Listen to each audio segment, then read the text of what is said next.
Yeah, I make games, and I'm your host, Miziziziz, with co-hosts Breogan Hackett and Adam Pype. And this week we're joined by Bryce Bucher. So, Bryce, what do you do? It's funny you ask. I do make games, actually. So I guess it's kind of fitting that I'm here. Yeah, what a coincidence.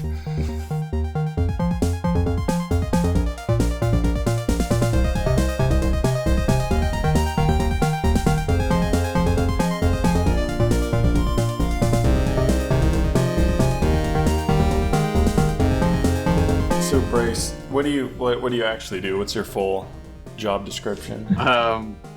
I don't have a job, first of all, but I'm a 19-year-old game dev. I actually turned 20 tomorrow.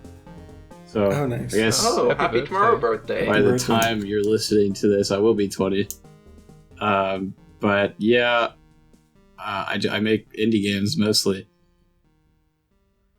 That's my plan. Nice. I've made Fatum Betula, a few jam games. I'm a big part of the Haunted PS1 community. And On the PS1 represent. and I did a game in the latest DreadX collection. Oh, nice. So did I. That's Oh true. my god, me too. What? Oh my god. Am I the only one who hasn't done this? Sorry. How do you get in there? Sorry. Yeah, this imagine is our podcast now. imagine not making a game for DreadX 3. Wow. One other thing that I've worked with Bryce on is the Haunted PS1 demo disc. Yeah. And I believe that by the time this episode is available, we should be near our post-launch of the 2021 edition of that, which is exciting. Yeah, Nice. I'm working on the launcher That's for fun. it right now. You better be. Adam, are you in that too? No, I'm not, because my games are too short to be in the disc. Alright, so I guess I'll open with my question. It's I don't know, it might be a controversial one, but what do you think about text in video games? I'd like to open up by saying I'm a big fan of the original Myst, which that game just like plops you in and then expects you to read 3 journals that are really fucking long. Like they're like, yeah, they're like short stories basically, and you just have to read like 3 of them in a row for context. So I'd say I have a really high tolerance for it, but it's really heavy on the writing of the game. Like Amnesia, personally, like I find really boring because a lot of the text doesn't really captivate me, and the game is mostly that text. It's too bad games can all be on the level of Skyrim books.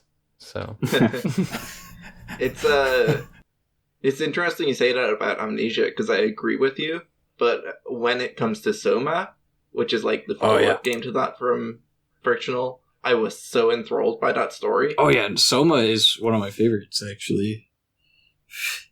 And it's amazing they went from like a game that didn't interest me because of the text to a game that really captivates me because of the text. Soma is very text heavy. It's like a Socratic dialogue, or whatever you call it, for the entire length of the game. Like they're just constantly talking in prose and to each other. is it narrated text or not? It's narrated, yeah. Well, even like the journal log things in it, those are like things I actually wanted to read. Yeah, because I do think it's quite different when it's narrated, you know. I'm fine with reading text that's narrated, but like I've never read like, I don't know, a book or a journal entry in a video game. I get like 2 lines in and I'm like, why am I reading? This is a game, you know? I don't know. It's interesting, all right. I've actually been playing Control recently, which has a lot of lore you can just like pick up and read, or you can ignore. And I'm trying. I'm really trying, but wow, is it exhausting?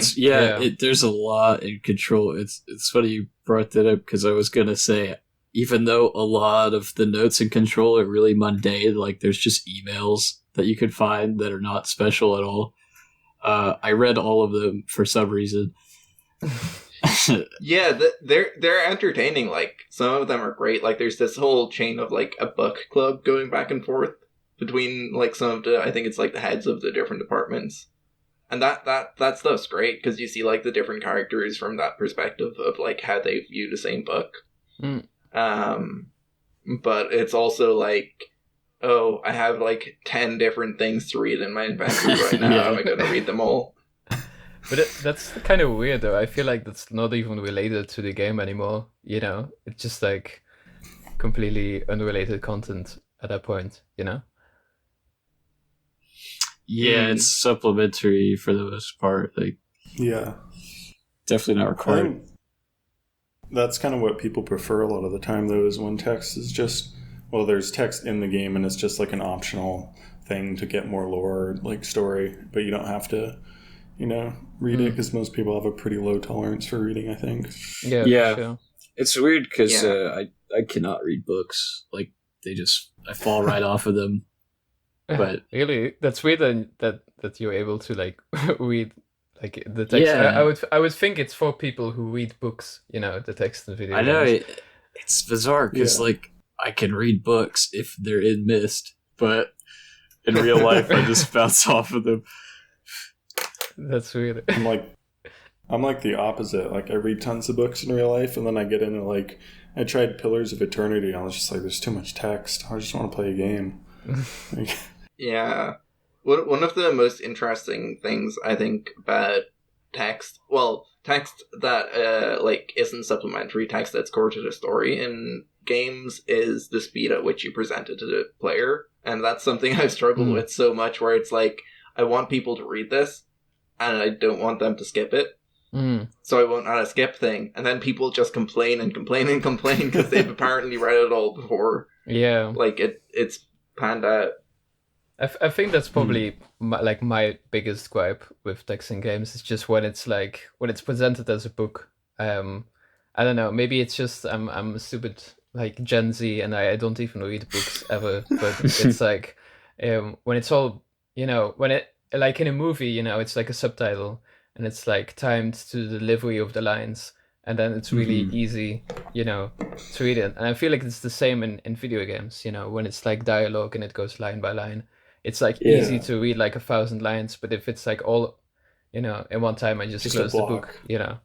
Yeah, wall of text. Yeah, exactly. Actually, I'd argue that beyond subtitles in movies, text is worse than it is in games. Because you see like someone look at a piece of paper with writing on it in a movie, and you're like, what did that even say 10 seconds later? Yeah, true. Or you know, like environmental text in movies is just so impossible, whereas in games, players will probably spend more time reading that than they will like dialogue sometimes. Yeah, true, exactly. I feel it's I don't know, especially with dialogue, I would even say it's not even text in games. If it's done well, you know, it doesn't feel like text and it feels more like subtitle. But yeah, I've been kind of experimenting with it a bit, and I feel like when you like Omori, that game, every line requires like an input, but it is like a text box, but just like every time it finishes a line, it waits for you to press, and then it prints the next one. And I feel it actually worked really well, because you can kind of time the line delivery to the way you're reading it, and it feels more interactive, and it kind of captivates me more, because I feel like less like I'm reading something and more like I'm, you know, directing a story or something. That's how do you pronounce very that? interesting. Yeah, the name. I mean, how do you spell the name of the game? It's Omori. Yeah, I've been meaning to play that. It's really good. I I've love heard it. good things. I feel it scratches like the itch for me that I've been meaning to scratch since Undertale. So that's like good ways. Yeah.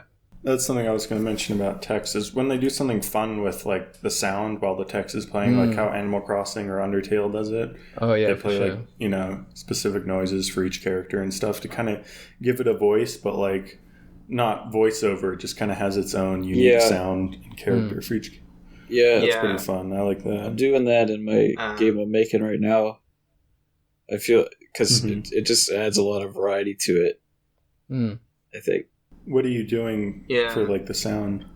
So I'm taking a sound, like a single sound for each character's voice, and it's just like half a second beep or boop, even, and then I have I take it and just randomly modulate it based on a variable and while the text scrolls.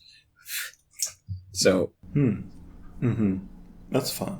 Yeah, that's good. Yeah, I think actually Simple the game, in my opinion, that did that best was Celeste. Because Celeste had a the great voices, they kind of have emotion, like when they're like frightened or stuff, like you can kind of hear it in like the bleepy voice. It's really good. Yeah. It seems like they had triggers built into their dialogue to trigger, like, this is when Madeline sounds sad and this is when Madeline sounds upbeat. Yeah. It's really cool. Yeah, it's some really cool tech because it's not like it almost sounds like someone actually recorded the bloopy voices in real time. I don't know, it's really funny, but it's really good. Yeah, it definitely felt a lot closer to human speech than even like a Banjo-Kazooie style one where it's all the same pool of sounds for just like of the same like tonality. Yeah, it just even though I'd say it was only like a list of 5 different emotions they have, it just it like added like 10 times the depth to it, I think. Yeah, I wonder if it's like even possible, because I feel like when I watch a lot of like foreign films, you don't understand the language they're speaking, so it might as well be bloops and bleeps, I wonder if you're able to like do that with a game, like make the bleeps and bloops sound so real that it almost feels like you're just listening to like a foreign language, but it still feels like it's voice acted, Yeah. The game that actually does that, I think, is Hollow Knight. Hollow Knight, the voices in that, they're like a gibberish language, but they seem to match up like to what's being said. That's cool. I should check that out. I haven't played Hollow Knight. I think people will hate me for this, but I haven't either. Me either. It's good. If you have a Switch, get it on there and just like chill with it. I should. I don't know. I feel like the art style doesn't speak to me, and I probably shouldn't like have said that because I know people love that art style, but it's just. I guess the art style needs some more emotive bloops or something. I can see where people come from, like not liking the art style in it, but I think in motion and in action it works really well. I feel like that's usually the case with games. Especially later in the game, there's more like atmospheric areas. You should probably move on to the next question. Yeah, we gotta rush. Let's see, Bryce, go with the question. Okay, so what is your favorite game that you would consider to be conventionally terrible? I guess, or maybe like outsider art even.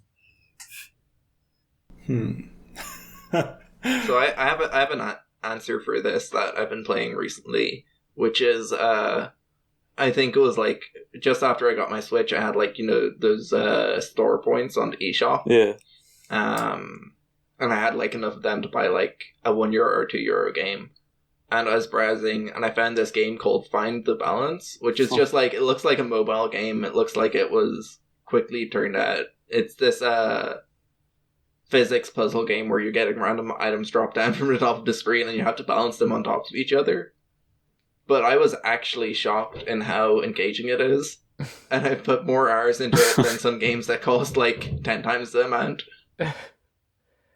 I feel like that's also true for like in general, just like the kind of shovelware solitaire stuff, it just picks like a concept that can't fail, and like the game can be horrible, but if you're desperate enough, it's like heaven, Yeah. Well, I wouldn't say that like the game is horrible or anything either. I think it's actually like it's surprisingly competently put together for like what I was looking at on the store page, and it's like it's very engaging and like surprisingly the levels are quite well designed and there's a lot of them. So It's actually something I've been meaning to like write a tweet or something talking about because I was very surprised. You do find a lot of hidden gems doing stuff like that. I mean, a game that I think would be conventionally terrible is RuneScape. I used to play that a lot. But That's like true, 95% of the game is just boring, repetitive, click the same thing over and over, and yet it's like weirdly addicting. And it's like, I don't know. I think there's just something addicting about numbers going up for most people. But there also is like the 5% of the game that's just like this glorious sandbox. Like if you watch videos of people, there's so many videos on YouTube, people doing like weird challenges in RuneScape, and they're able to do them because it's just such a giant sandbox with so much like little small things hidden all over the place. And like they'll be like, oh yeah, we're restricted to this area and we have to like collect all the gear we can and then fight each other. And they're like wandering around, they're like, what? I had no idea this item was even here. I can use that to do this thing, which will let me do this thing. And it's like, I don't know, it's like this combination of this massively boring game with like just enough like weird depth. Yeah. I feel like I missed out on RuneScape because I didn't hear about RuneScape until I was like 18 and past the age where like it was at all popular. It was definitely a middle schooler's game, or a 12-year-olds. Maybe it's just because we don't have middle school in Ireland. I have friends who like every year or two they just revisit and their RuneScape account, and I didn't know that it took so long to beat that game because I thought they were sort of making new accounts, but apparently they've been playing on the same account like forever. It's crazy. Yeah, you really have to know life it to get anywhere. Yeah. I think my answer would be all of the really terrible itch games. You know, like people's first Unity game, like the Dread X collection. Yeah, the Dread X collection. Oh, I love looking at people's first Unity games. Yeah, but I don't know. There's something I don't know. They can be like just really terrible, but sometimes they're like innocently terrible, and then it's like really great in a kind of interesting in the way they made it, because it's obviously like beginner stuff, but I feel like sometimes sometimes it's just a bit like hundreds of people making the exact same rollerball game, but then like one person there's like a really weird kind of addition, and it's really interesting because like you would like never think of it, and it really kind of says something about them, but it's also like a terribly game. But I don't know, it's interesting. I love browsing the new games on itch and just finding weird garbage, I guess, but it's my garbage and I love it. Yeah, exactly. Yeah, I haven't done that in a while. I must again soon. I gotta try that. It sounds fun. Just like do a stream where you play random obscure new stuff. Yeah, I feel like that would be like a good thing for like streamers, because I feel like a lot of streamers do like small games on itch, but I haven't seen like a streamer that dedicates himself to playing the absolute worst stuff on the new game section. Bryce, you got any games? Oh yes, terrible you like? There's this one on Steam, which I believe was made by someone relatively young. They're definitely new to game development, and it is a Metroid Prime clone called Zyphoid, made by NJ Fox, and it is bizarre. It's the only game I own, I think, that requires controller, and it is it's so amateurish that it just transcends into its own aesthetic, unique from anything else. It has waterfalls made of 3D spheres with a water texture put on it that's like a particle effect. And I think you might have shown me this before. Probably. I think I in the Haunted PS1 Discord I've streamed it. I played it for 6 hours, and oh yeah, it's like pretty big. It's wild. I think I saw like the first hour of it or something. It looked actually really engaging. It is. If you could get around the jank. Yeah, it's like the jank is a puzzle to be solved. It's great. I think there was like you restarted the starting area of it like twice to try and... The same dev made a game called Sword of the Blackstone, which was featured in Awful Block at AGDQ one year, and that game is very notable for having backspace bound to jump. Wow. Yeah. That one's also very special, and I love it. Yeah, I feel like from what I've seen, the Awful Block at AGDQ is kind of the answer to this question. Like, a lot of those games are very much... It is the weirdly only engaging. It's the only block I watch every year. I don't watch any other AGDQ. Oh yeah, I found it on Steam. It's ZYPHOID, and apparently, because if you Google it, it tries to autocorrect to XI instead of ZY, so it's kind of hard to find.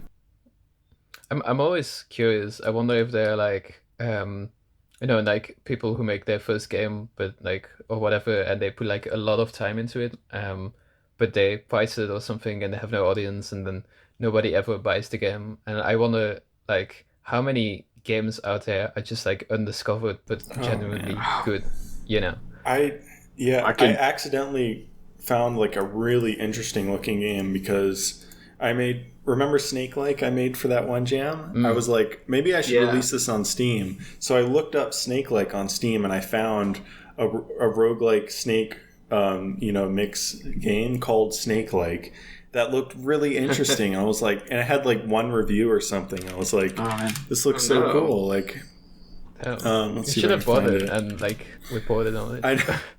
I want to try it sometime. Like the way you move the snake lets you cast spells by like creating runes or something. It's like, I don't know. It looks really interesting. That sounds crazy. It has no reviews. Yeah, it has 0. No, wait. 1 review. There we go. Product received for free. Well, a friend of ours, Jam, he made an entire Souls-like in 6 months that's like really polished and it's really cool, called Trials of Argolis, and it is criminally underrated. I think it has like 3 Steam reviews or something. It's wild. Yeah, I'll admit right here and right now that I still haven't played it, and I'm part of the problem. I played a little bit of it. It does look cool, but it's like, I don't know. I don't have time. Okay, I don't know. Should we move on to the next question then? Yeah. Breogan, you want to go? Cool. Yeah, so that's my question. So my question is, what game do you think would be better if there was no combat? It's a challenge. Yeah, I was thinking about this. It's hard. I mean, Soma doesn't have combat, but it has like those sections where you have to hide from the monsters. Yeah. I think Soma would be better without that. Yeah, for the sake of getting more discussion going, I think we should like say minimizing combat or removing like enemy encounters. Right. Is also counts. I think probably every turn-based RPG game. Yeah,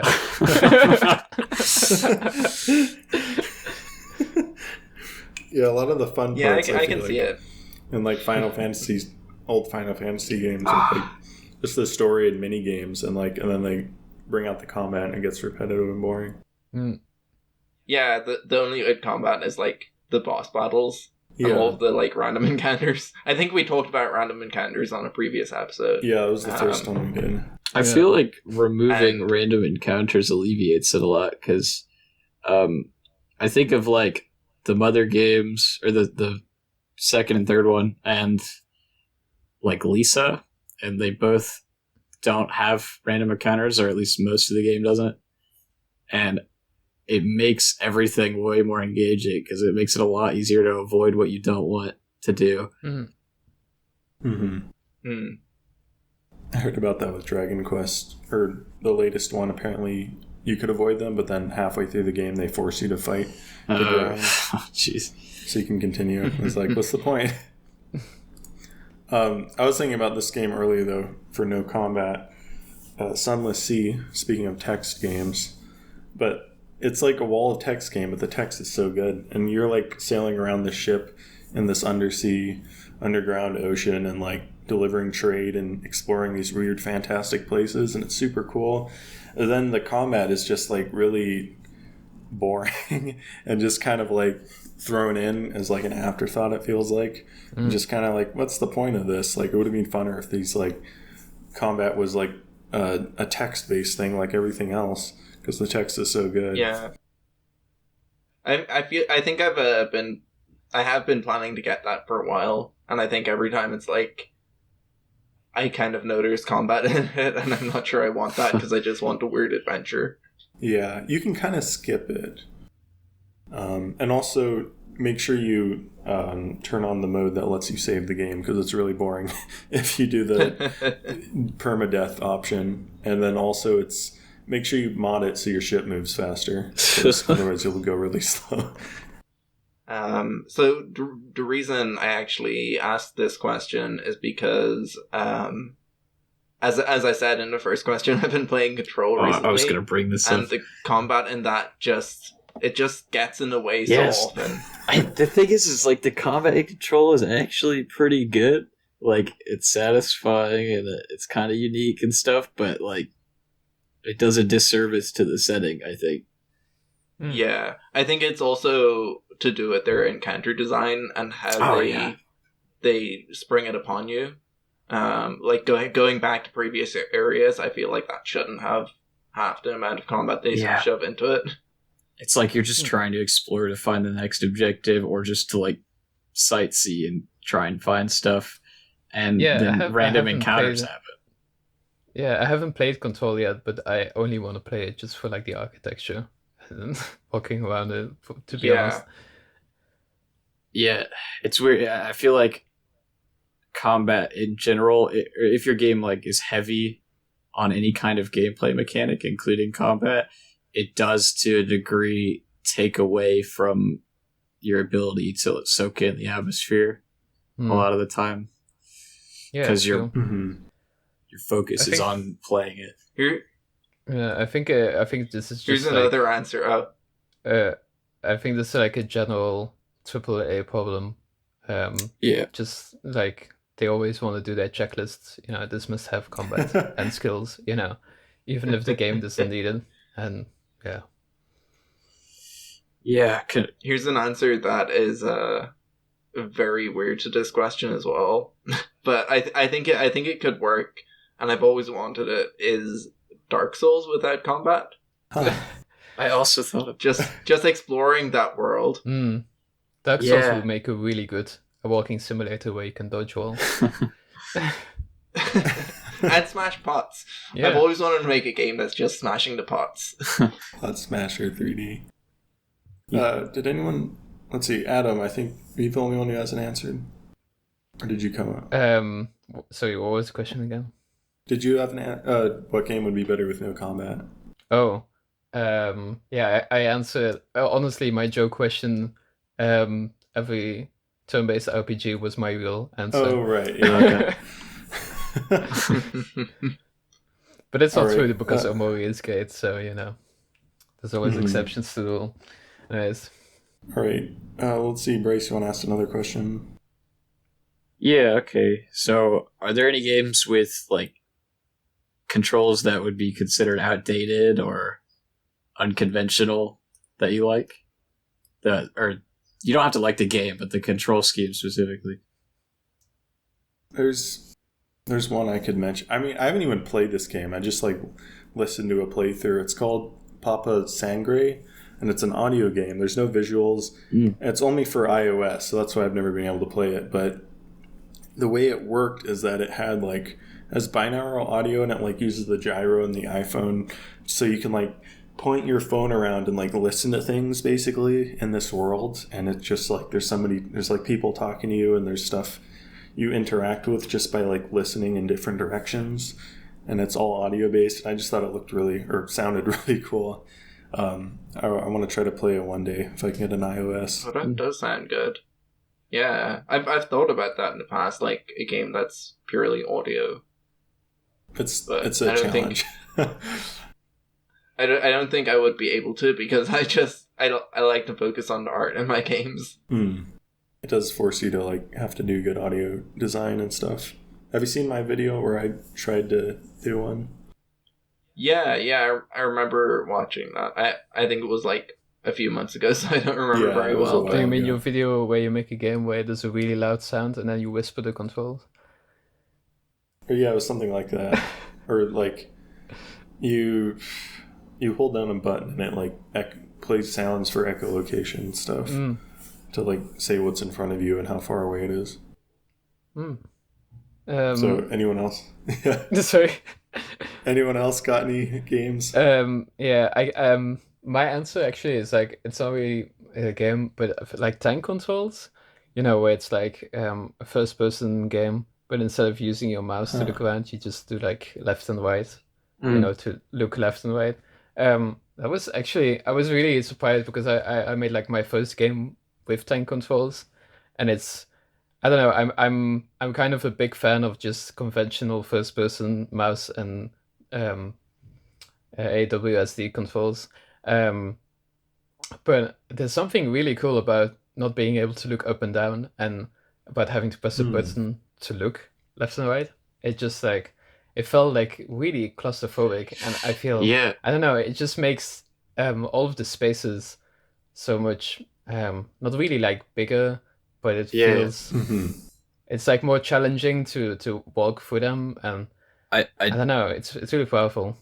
I do think people often think of control schemes as like just the barrier between you and the game. So like the more control you have over the game, the more immersed you are. But I disagree, because I think people discredit how much certain limited controls can make you feel a certain way or engage with the game in a certain way.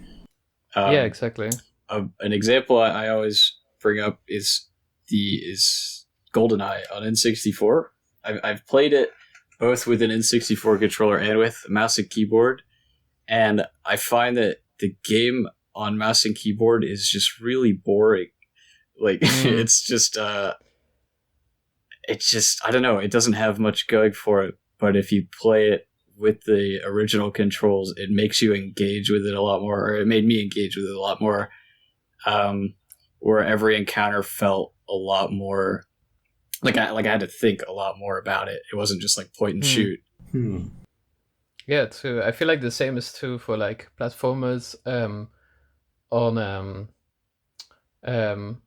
okay, I guess it's a bit different, but like platformers on the keyboard and platformers on the controller, it just, I don't know, I feel like platformers always do just feel better on a controller.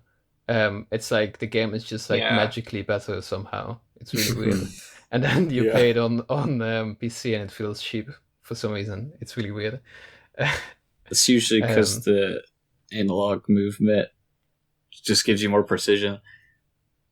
Oh no, I'm very much against like analog sticks and platformers. Oh, okay. So you're just talking about D-pad. I was about to say D-pad. Yeah, I'm a D-pad warrior as well. Got you. I've been playing a lot of Mario Maker 2 with and before that I usually used analog stick for stuff. But I made actually a tribute to my answer to this question, which is getting over it with Bennett Body. I made a tribute to that in Mario Maker 2. Where you have to basically there's no way to die. You only have to work out how to get over obstacles basically. And you can do the whole thing where you fall back to the start. And so I actually, during that, I had to learn all of the precision controls for that game, and I moved very quickly from analog stick to D-pad. Yeah, too. But yeah, I don't understand people that can play platformers with analog stick. It doesn't make sense. Like, how do you stop yourself from accidentally ducking all the time? You know? I think it really depends on the game and the dead zone on your controller. Because, like, I play most games with either keyboard or D-pad, most platformers, but I couldn't with Celeste specifically,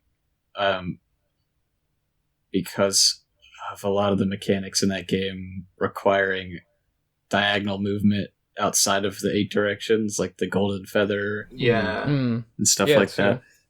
That game was really good with analog, I have to admit. But like, I feel like in Mario, where sometimes you have to like duck and move at the same time, I don't understand like how do you do that with an analog stick? It's true. You know. Anyways, yeah, I think I think some games are designed for analog and some games are designed for D-pad, but I do think D-pad feels so good in a game it's designed for, and like as soon as you start playing a game that's designed for D-pad with D-pad and you try to go back to analog stick, it's pain. Yeah, true. I've been playing a Tetris Effect on the Quest, and you have to play Tetris with an analog stick, and make so many mistakes. It's the worst. I've been wanting to play that. It's really my good. Rift. What game is it? Tetris Effect. What? It's like Tetris, but trippy. Wait, I thought it was. Is that Tortoise? Tetris Battle Royale, or is that just Tetris? Tetris Effect, right? Yeah. Sorry. Oh my god. My brain blanked out on that word for a moment. You were gonna say getting over it, Bogan? Yeah. I just love how in that game the control scheme is just your mouse, but it's every single little movement of your mouse you make. Yeah. It changes the physical object of the player. And it will like even if you move your mouse like a pixel to the side, it will like slightly modify the center of balance of the character. And so there's no like sitting there pressing controls and like not moving and not having any impact on the game like you would say if you're just looking around in a first person game. Every single input you do in that game has an impact. And it's very I think it feels almost like analog. If that makes sense. Yeah, it's honestly surprising how much control you have over a mouse, I feel. And also, what do you guys think about like because I always want to do this in games, but I always want to like smooth out the movement of your mouse, but I feel like a lot of people like really really hate that. I'm not a fan personally. Yeah, but I feel like it feels super good. But I tried to do it in my .x game, and just like every single tester was like, "Please remove it. This is the worst." And I finally gave and removed it. I kind of like. I kind of like in cinematic games when they have it like the smoothness, but when if like where you're looking is like directly related to the mechanics, then it's really annoying. So like in a first person shooter, you want to have precise mouse movement, but in cinematic stuff, it doesn't really matter. I think. Yeah, that's true. Yeah, well, I did it for Jam Game a while ago, or like 2 years ago now, 3 years ago even, where it was like this physics game where you're trying to pack as many cardboard boxes into a room as possible, and you pick up the boxes with like this long, stretchy physics-based arm, and so I felt like the smooth movement worked really well in that because it kind of like gave the whole game an elastic feeling, but the issue is, of course, people had motion sickness because of it, and so even though it felt good for like game feel reasons to me, it actually caused other people to feel unwell, and so I think like if I ever feel the need for it in future, I think I will make it optional, but I definitely want to make some more games with it because I think it's got power, but it's just got to be used right, and it is going to affect people who play it who suffer from motion sickness. Yeah, I actually just got an idea. What if I made like an FPS, multiplayer FPS game, but it's just like your view is really, really buttery and smooth, and it's just really hard to turn and shoot people. The whole challenge is just like turning. Yeah. God, I have so many ideas for first-person shooters, but I don't know how to do networking. So, just learn Unreal. Apparently, they have really good, really easy to use networking. But I don't want to use Unreal. I feel like that's like a bigger sacrifice than selling out. Networking. Selling out to big game dev. Is that why no players were online? Yeah. That's actually exactly the reason. You forgot to press the make online button in Unity. Yeah. One day I'll make a some players online, which is the exact same game, but you can join the lobby. That would actually be really fun. Yeah. Let's see. Okay, so escort missions are like notorious for being the most hated kind of quest in games, I feel like. What would you do to make escort missions fun? It's funny you mentioned it because we were just talking about like an NPC that follows you, but My mind goes to Resident Evil 4, which I thought the escort stuff was actually handled really well in that game. When I played it, I found it really fun, actually, which I had never done in an escort mission before. I think a big part of it is just that the game, it has a lot of survival horror mechanics, so it's already kind of like punishing, and you already have to be aware of your surroundings a lot. And Ashley in that game does a really good job at staying out of your way so you don't like accidentally hurt her, and you have full control over whether or not she's currently following you.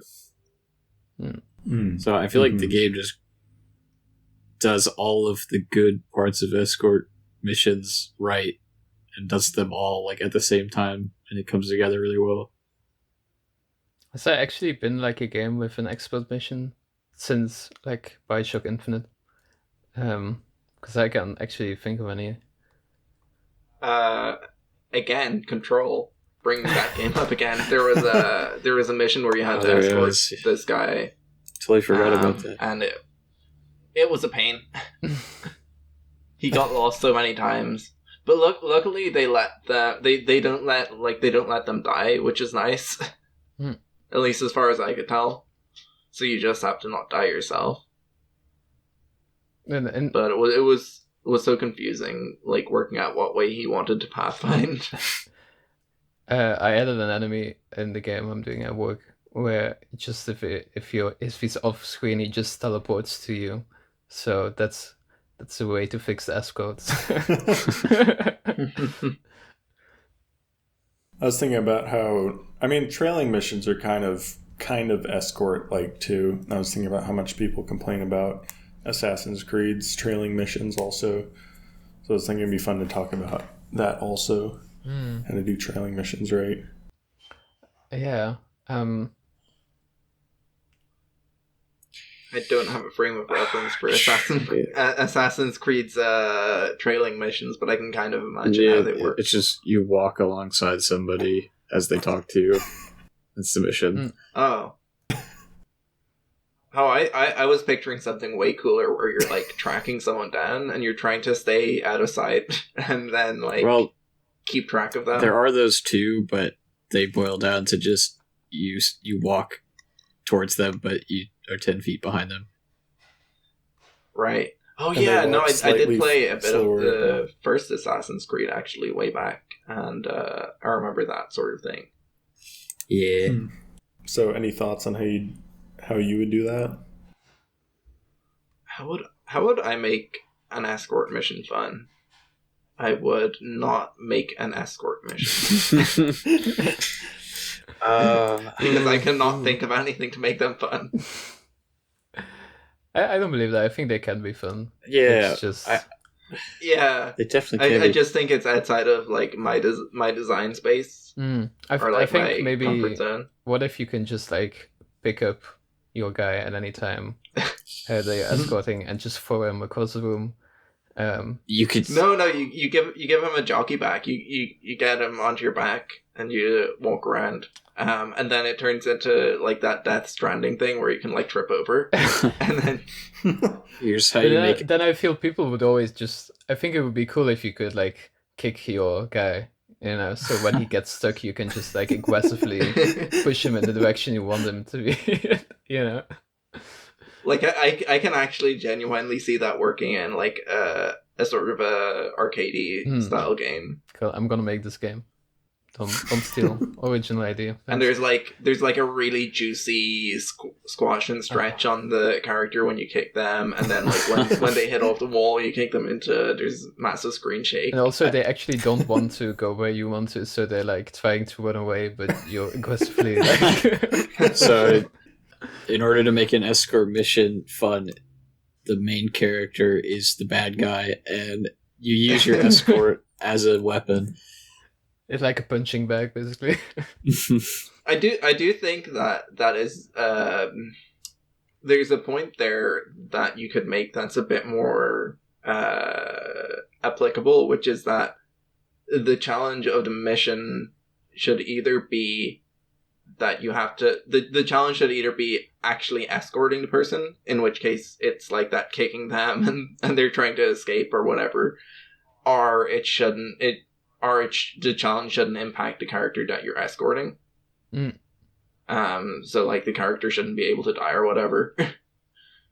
Yeah. Yeah. Sure. Because you can't control the other characters, so it's just punishing. Like it's just unfair if you can get punished for what they do. When I think like that does happen in RE4, but I think the thing with that game is every room where Ashley can get kidnapped, it's always like really open, so you always have like a line of sight on her, and the game like makes it very clear when she's being kidnapped. So just whenever it happens, it's not too much to ask to save her. Yeah, no, I mean more like a character can just keep getting shot and running like unwittingly through like gunfire or whatever. Yeah, that's the worst. Hey, actually, I just realized in Wind Waker there's like an escort mission where you can throw the person that's right. you're escorting, right? Yeah. Yeah, the bird girl. Yeah, you can just throw her. See, Nintendo is on the same wavelength as me. Good wavelength to be on. Did we have any more questions? I was thinking about that. I think a key thing would be to make it, whatever you're escorting, have unique AI that's like really clear what it does, and it's like easy to control it and have an impact over it. Like if you're escorting, like I was thinking, you escort a giant pig and you can throw carrots and it'll charge at the carrots. So that way it helps you in combat, because you could just throw the carrot behind the enemies and then it'll charge and knock them all over. And then it's a giant pig and it's not going to die very easily. And, it's going to behave. It behaves predictably. It helps you in a very clear way that you have control over. And then, something like that. And it's unique and interesting and adds something new to the game by having the actual escort there. So it's not just, escort for the sake of escort. Anyways, those were my thoughts. Bryce, you want to go with your last question? No one has anything else to add? Sure. So, what are your thoughts on games that try to cultivate an experience for the player outside of enjoyment or fun? I like this question a lot. Yeah, I think because it's like crazy how little games actually try to do that. Because even like I feel like even a lot of games which aren't about like fun or whatever, and there's like emotional beats and stuff, I feel like they're still like too afraid to take that too seriously and try to put in as much like fun gameplay to try and mask it. I feel like maybe a lot of games are like, or people that make games are like too scared to fully commit to it, so they kind of try to put as much fun in there as they can, just in case, so gamers wouldn't like kill them or something. That's why people don't like walking simulators, by the way. Yeah. Oh yeah, absolutely. Because they don't compromise on the emotional experience, I think. But it's interesting though, because I think I like walking simulators because I think it's fun. Just like walking is really, really fun to me. That's true too. Some people just really like first person controls. Yeah, I'm definitely in that camp. Yeah, me too. I'm kind of reminded of when I held the game jam, one of my categories was fun, and then somebody messaged me and was like, "Could you change it to engagement? Because there's a lot of games that, do other things besides fun." And I was like, "Oh, that's a really good point." And that's true. It's a good name for the category, just engagement. So I changed. I liked that. Yeah, too. I think it's also kind of not really inevitable, but it's like I don't think fun is the enemy of sad. And like even a movie by like Tchaikovsky or whatever, probably the wrong director, but even like the movies that are really, really slow and really, really boring, and they're really not about having a good time, I'm still having kind of a good time, and I feel like the same is true for games, That kind of brings me, all this kind of makes me think of another question, though, is that can you make a good game that's deliberately boring? Like it uses boring as a deliberate game experience? I would say so. I think I've put like 30 hours into Pathologic, and that game uses boredom very well. It's almost paradoxical because the boredom makes the game scarier. That's interesting. I think the most textbook example of this is probably Desert Bus Simulator.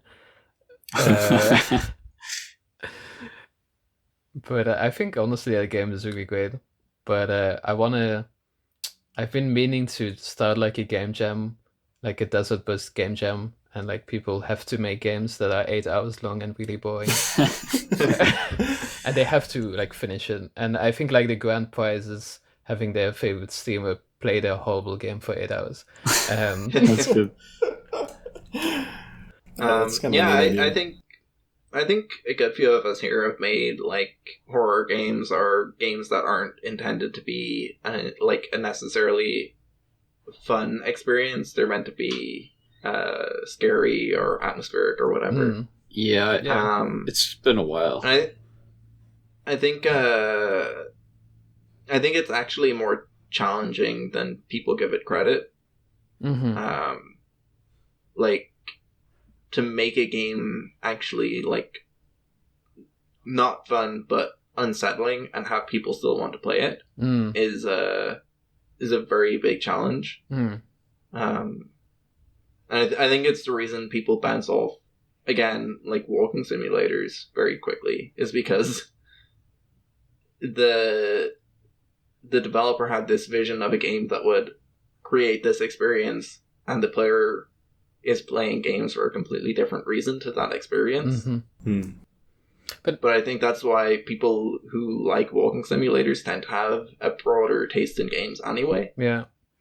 I think that makes sense. It's kind of paradoxical in a way where like I feel like a lot of people who never play games, they play it because they just think it's probably just like dumb fun or something, I feel like especially like people who belittle games as like an art form and whatever and stuff, it's like probably the least funny games are probably the games they should play, and to realize that games are fun, yeah, I don't know. There's definitely something about just like the general game sphere environment, whatever game is. That's kind of, yeah. I think I don't know. Games are unique from other art forms in that they have ludonarratives, right? Like you are, in a sense, a character in the world of any game you play if you have control over it.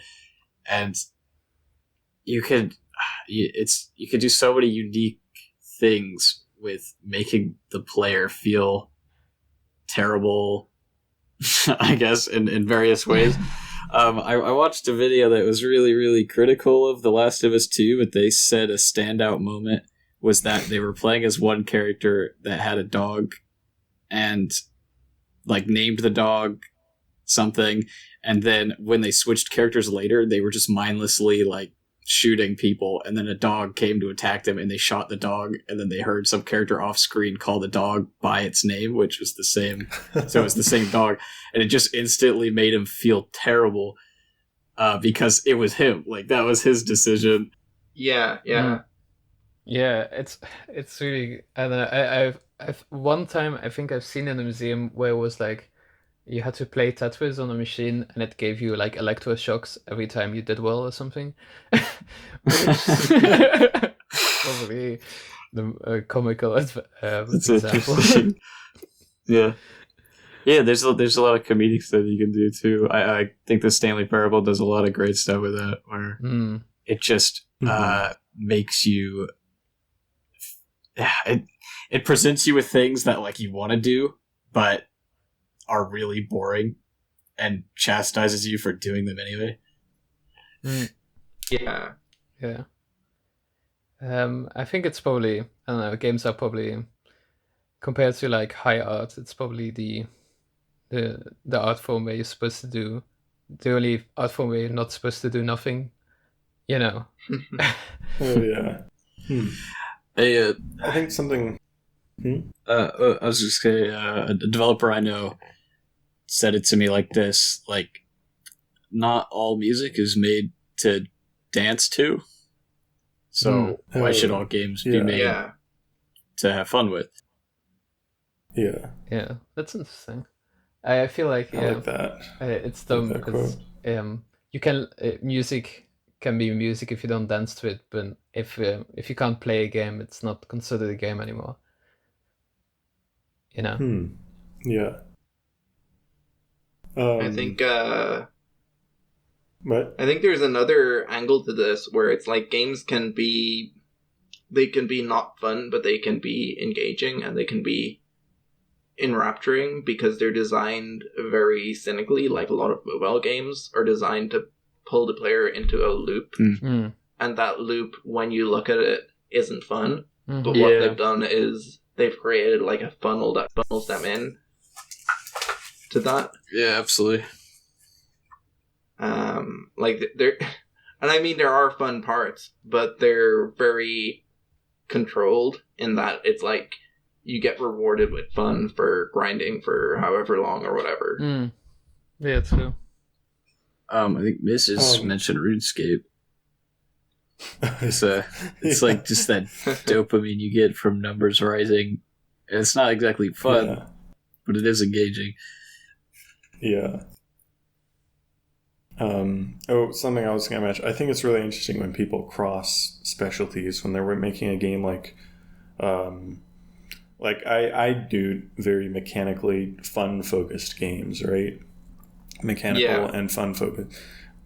So when I try to make a horror game, I try to like bring that same sense, even though it's not supposed to be fun. I still try to bring like that mechanical, focus and stuff like that, which I think makes for like a much different kind of experience. And then when people do the opposite, like come from like a story focused or experience focused thing, and then try to do a mechanical fun focus, I think that that kind of like cross specialty trying out things, I think leads to really interesting games. But I can't think of any right now. Yeah. I definitely like can see where you're coming from. I think I've definitely seen some examples of people who make like really atmospheric walking sims and stuff, and then they make like a fun game or like a mechanically interesting game, but they'll always have like a really good sense of place then, because that's the entirety of what they did in previous games. Yeah. I guess I think of Pathologic 2 specifically because the mechanics in that game are really good, and it is quite a mechanical game. But it's also really vibrant, and it's very text heavy. And the mechanics sort of complement it. Yeah. True. I definitely think it's not, the mechanics are not the enemy. But it's also sometimes I don't know. I can feel ashamed for making a game without a mechanic, and I can also feel ashamed for making a game with a mechanic. So, I think it's fun to really lean into making games without mechanics. Actually, I've done a few where, like I made a game last year called Endless Void Forever, which is legitimately, there's a first-person controller, there's a ground plane you can walk on, but everything's black. And, like... But for people that like first-person controls, that is still a fun game, though. So... No, because you can't see where you're going. Oh. You, like, have no idea. The only thing you can hear is your footsteps and your jump sound. What if you really like footstep sounds, though? But that's I've experimented with that sort of thing where you try to make the most minimal game possible. And I've done like another one was a Twine game called Dog, which is literally just 2 buttons or three buttons. Talk to the dog, ignore the dog, pet the dog, and no matter what you do, it always leads back to you petting the dog in the end. And it's just like the most minimal Twine game I could possibly make. With, I think, a total of 4 or 5 buttons you can press. And then once you pet the dog, you can keep petting the dog forever. I'm really interested. I wonder if you could find someone who has never barely even heard of games or never played a game or doesn't know what it is, and the first game you show them is like that game, or like the game where you're in the dark with footsteps. Like how much would they enjoy it? Would they be so amazed that like you press the button and it makes a footstep sound that that they think it's actually good? That's like, and then like you gradually build it up, and then you hit them with Mario and they just can't believe their fucking eyes. If the thing is, if you did show like my game where it's just footsteps basically to someone from like 100 years ago, before computers existed, they would be amazed that there was a machine that could on command reproduce footstep sounds. Yeah. True. That would be a good audience for my games. I wish I could just go back in time. People would love me for doing nothing. Our PS1 style games would be like high art. Like, wow, you got photorealistic textures. and then you have like people who are like, I really hate these AAA PSX style games, they're so much, I love my black games with nothing happening and footstep sounds. Okay, should we wrap up? Yeah. I think so. Bryce, you want to promote anything? Phantom Batala, I guess. Yeah, check that out if you like adventure games and atmospheric walking sims. Definitely just check out all of Bryce's games because they're really good. Especially Remember Places. I love that game. It's probably like my favorite itch game. So oh wow. Yeah, I played that earlier today and it is that ending. It's really good. Also the demo disc when that comes out, definitely peep that. There's a lot of exciting stuff on it. Yeah, Bryce did a really good job with the launcher last year, and from what it's looking like, it's going to be even crazier this year. So, very excited about that. Truly the god of launchers. So, play it for the launcher, guys. You just need to get some like keygen music or something. Keygen thing. You should have a key. You should require a key for the launcher and then make a separate keygen. Yes, please. You have to use a keygen. I was thinking about that actually earlier today, about the idea of making not a keygen but an install wizard for a game that doesn't need an actual installation. That's so good. That would be great. You just make the install wizard. Like that blue gradient. Yes. Oh my god.